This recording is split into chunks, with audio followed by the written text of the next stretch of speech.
მოგესალმებით. ეთერშია საინფორმაციო პროგრამა ფაქტი. დღის სიახლეებს გიორგი დოლიძე გაგაცნობთ. დღეს საკრებულოს ხტომაზე დღის წესრიგით გათვალისწინებული 8 საკითხიდან მხოლოდ 6 განიხილეს. ჩვენი სიუჟეტი. ორი საკითხი, რომელიც მაჟორიტარებმა დღის წესრიგის ნუსხიდან ამოიღეს, ოზურგეთის მუნიციპალიტეტის საჯარო მოსამსახურეთა საკონკურსო საატესტაციო კომისიის დებულებისა და აღნიშნულ საჯარო მოსამსახურეთა დამატებითი საკვალიფიკაციო მოთხოვნის შემოღების დამტკიცება გახდათ.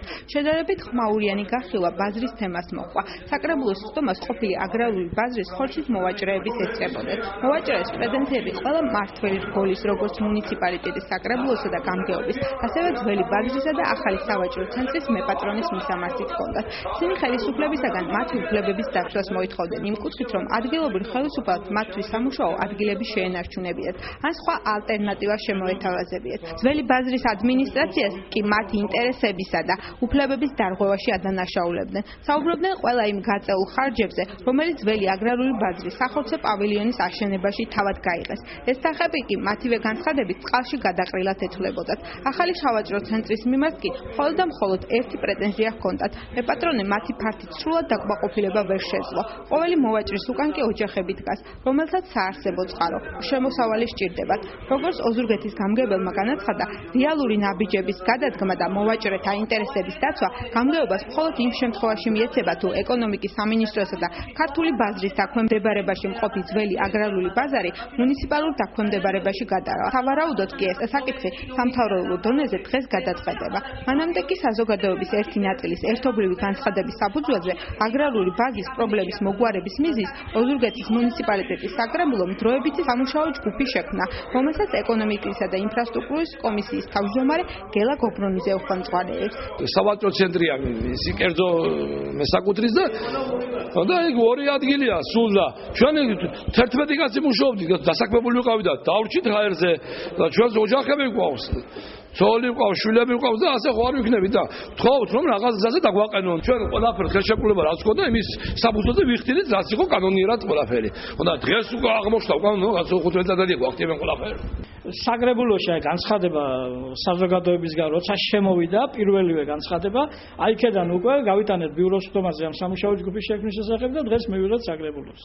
მუნიციპალიტეტის გამგეობა მზად არის ნებისმიერ ადამიანს, ვინც ძველი აგრარული ბაზრის ტერიტორიაზე ვაჭრობდა ან ახალი სავაჭრო ცენტრის ტერიტორიაზე გადმოვიდა, მოусმინოს, გაითვალისწინოს იმათი აზრიც, მაგრამ რაღაც საერთო გადაწყვეტილებამდე კონსენსუსამდე მივიდეს. ანუ მუნიციპალიტეტი დგას იმის წინაშე, რომ სამართლებრივად გადაწყვეტოს საკითხი, თუ მის კომპეტენციაში შევა ეს საკითხები, ან მისი გადაწყვეტი იქნება გადაწყვეტოს სამართლებრივად, მაგრამ არა ისე, რომ არ გაითვალისწინოს საზოგადოების აზრი. ჯაბაასი ასევე მუნიციპალური ტრანსპორტის დაფინანსების საკითხს მოყვა. არავის უდავია იმაზე, რომ მუნიციპალური ტრანსპორტისათვის 5000 ლარი დამატებით კიდევ გამოეყოთ. საუბარი იყო იმაზე, რომ თავად სტრუქტურა ძირეულად შესაძლებელი. ასევე დიდი პრობლემაა ადამიანური მიდგომების თვალსაზრისითაც. როცა ერთი მოხელე თავისი არაკეთის სინდისიერი და ასევე არაკორექტული მიდგომებით სამსახურს სახელს უპუშებს, იმაზე ადვილი არაფერია, თუ ამ სამსახურის უფროს გაუშვებს და ამ შემთხვევაში მუნიციპალურ ტრანსპორტს პრობლემას არ შეუქმნით, განაცხადა გამგებელმა. რაც სადავო ნამდვილად არ ყოფილა და დღის წესრიგი გათვალისწინებული ეს საკითხით მცირედი ხმაურისა და განხილვის შემდეგ დაამტკიცეს. სტილი არის მუშაობის შესაძლებელი რა. ის უკვე პიროვნება არის თუ ვისი, მაგით ჩემი გადასაწყვეტი არ არის, მაგრამ ამ სტრუქტურამ ასე არ შეიძლება რომ იმუშაოს რა. ფაქტიურად ისე უნდა წარმართოს მუშაობა, აი რაც შეიძლება თანხა მეტი ჭირდება და უშუალოდ დასაბუთებული უნდა იყოს ეს თანხა და სპეციალური საბუღალტრო ფორმები იმით უნდა იყოს ეს მოთხოვნა წარმოდგენილი და შეიძლება მეტი ჭირდება თანხა მაგ ტრანსპორტს, ოღონდ ამან უნდა იფუნქციონიროს. მადლობელი ვარ თუ საკრებულომ დაგვთო ნება რომ გარკვეული სუბსიდირება, გარკვეული ხარჯი კიდევ გავწიოთ მუნიციპალური ტრანსპორტის შენახვისთვის. აქ ძალიან კარგი და საინტერესო პროგრამა ხორციელდება მუნიციპალური ტრანსპორტის მეშვეობით, ამიტომ ბუნებრივია მუნიციპალური ტრანსპორტი იმუშავებს. ბოლო საკითხზე საკრებულოს წევრები ერთხმად შეთანხმდნენ. ქალაქ ოზურგეთში გაგანინის ქუჩას სახელი გადაერქმევა და ამიერიდან საქართველოს ტერიტორიული მთლიანობისათვის დაღუპული მეომრის ზაურთენიაშვილის სახელი მიენიჭება. აღსანიშნავია ის, რომ ზაურთენიაშვილი ოზურგეთის რაიონისა და ამ ქუჩის მკვიდრი გახლდათ.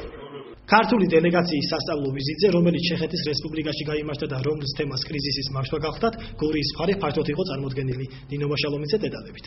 გურიიდან ჩეხეთში აღნიშნულ პროექტში მონაწილეობის მისაღებად ვიცე-გუბერნატორი რელა თავართქილაძე, ოზურგეთის საკრებულოს თავმჯდომარის მოადგილე მიხეილ გოგოტიშვილი, ლანჩხუთის საკრებულოს სოციალურ საკითხთა კომისიის თავმჯდომარე ირმა ბერიძე, ოზურგეთის სახანძრო სამსახურის ხელმძღვანელი ვარდენ რუსიაშვილი და ადგილობრივი სამაუწყებლო კომპანია გურიას დირექტორი ავთო გველებიანი იმყოფებოდნენ. საქართველოს რეგიონებიდან გურიის გარდა სასწავლო ვიზიტში სამეგრელოს მხარეს ღებულობდა მონაწილეობას. პროექტი ჩეხეთის სოროსის ფონდმა დააფინანსა. აღნიშნული ფონდის დაფინანსებულ პროექტს კი საქართველოში კოორდინირებას არასამთავრობო ორგანიზაცია კივიტას გეორგიკა უწევდა. ჩეხეთში სამუშაო ვიზიტში ამ ორგანიზაციის ტრენერებიც ღებულობდნენ მონაწილეობას. თავად პროექტი კი მიზნად სასწავლო პროგრამაში მონაწილე პირების საჯარო მოხელეების კრიზისული მართვის ჩეხურ პროექტში გათვითნობიერებას ისახავდა.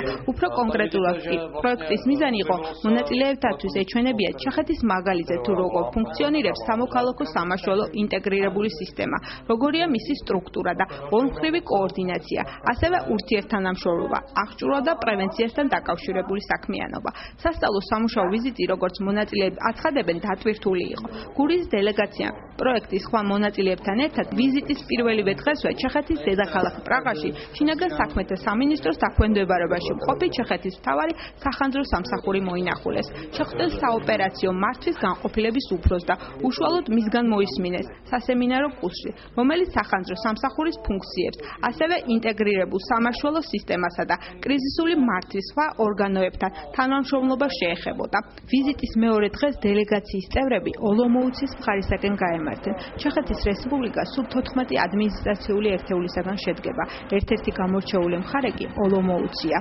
დღის პირველ ნახევარში შეხვედრა მხარის სამაშველო სამსახურთან შედგა. უკვე მოგვიანებით კი აუდიენცია სხვადასხვა ქალაქების მერებთან მოეწყო. ვიზიტისას ასევე ყურადღება დაეთმო კულტურულ ღონისძიებებში მონაწილეობას. დელეგაციის წევრებმა პრაღისა და ქალაქ ოლომოუცის ღირსშესანიშნაობები დაათვალიერეს.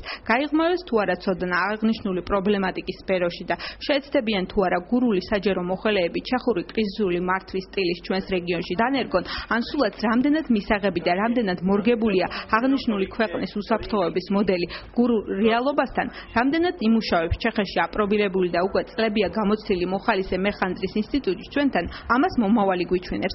ერთი მნიშვნელოვანი დეტალზე კი ნებისმიერი მათგანი თანხმდება. კრიზისული სიტუაციიდან რეგიონის სწრაფად გამოსვლისათვის და აღნიშნულ სამსახურის ეფექტურად მართვისათვის შესაძლებელი ბევრი რამაა. თავდაპირველად ნაბიჯები კი სავარაუდოდ, რომელსაც გადადგამენ გურიის საჯარო სკოლებში გაუქმებული სამოქალაქო უსაფრთხოების სწავლების შემოღება იქნება, რომ ამით ჩეხეთის მსგავსად ჩვენს მოზარდებასაც და არა მარტო მას უსაფრთხოების სამსახურის პრესტიჟულობა და საჭიროება უფრო მეტად დაანახონ. ვიზიტი მთლიანობაში ძალიან ნაყოფიერი იყო, შემიძლია გითხრათ, ძალიან ბევრი რამ გავიგეთ, ძალიან ბევრი რამ ნახეთ, ანუ გავიგეთ და ბოლომდე შევისწავლეთ, როგორ ხდება კრიზისულ სიტუაციებში რეგიონის მართვა, რეგიონის დონეზე, რაიონის მუნიციპალიტეტების დონეზე, ბოლოს დაბის თემის ყველა ერთეულის დონეზე და ის კომპეტენციების გამიჯვნა როგორ ხდება, რომლის გარეშეც პრინციპში მართვა შეუძლებელია. ჩვენთვის ძალიან მნიშვნელოვანი იყო და ახალი მოხალისე მეხანძრეთა რაზმების თითოეულ სოფელში. ანუ რის გაკეთებაც ჩვენთან შეიძლება ყველაზე მარტივად ეს არის ის, რომ დავიწყოთ ქვემო დონიდან, რომ მოხალისე მეხანძრეთა რაზმების ჩამოყალიბებით უკვე შეიძლება კრიზისული სიტუაციის მართვა და ლოკალიზება. თვითონ ის მექანიზმის გადმოღება, რაც ჩეხეთში არ იქნება საკმაოდ რთული, ვინაიდან იქ სახელმწიფოებრივ დონეზე არის აყვანილი და უკვე ძალიან აწყობილი სისტემა მუშაობს, მაგრამ ჩვენს შეგვიძლია რაღაც გავითვალისწინოთ და ეს რაღაც ამ შემთხვევაში შეიძლება იყოს ის, რომ რაღაცა კონკრეტულად კრიზისულ სიტუაციების დროს, თქვათ, გუბერნიამ, საკრებულომ, გამგეობამ და სხვადასხვა სამსახურებმა იმოქმედოს სინქრონულად და ეფექტურად. Მთლიანად თავმოყრილია სამაშველო სამსახური, სამოქალაქო თავდაცვა გაერთიანებულია მთლიან სისტემაში. დახვეწილია ეს წლების ნამუშევარი სისტემა. ალბათ ვიმედოვნებ, რომ მომავალშიც ჩვენთან ზღვანელობა გაითვალისწინებს, ყურად იღებს სვეტში ქვეყნის გამოცდილებას.